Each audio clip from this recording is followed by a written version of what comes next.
एक मिनट, कहीं ये सब तुमने ही तो प्लान नहीं किया? अगर तुम बिजी हो तो मैं बाद में आ सकता हूँ।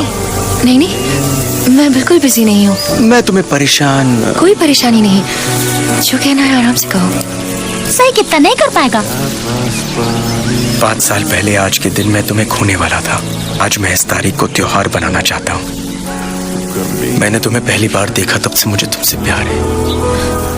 इश्क में सच्चाई है तो मेरा सच ये है कि दुनिया का कोई श्राप या जादू मुझे तुमसे जुदा नहीं कर सकता।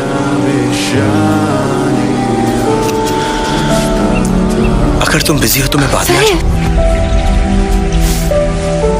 इसने तो खट्टी देनी है।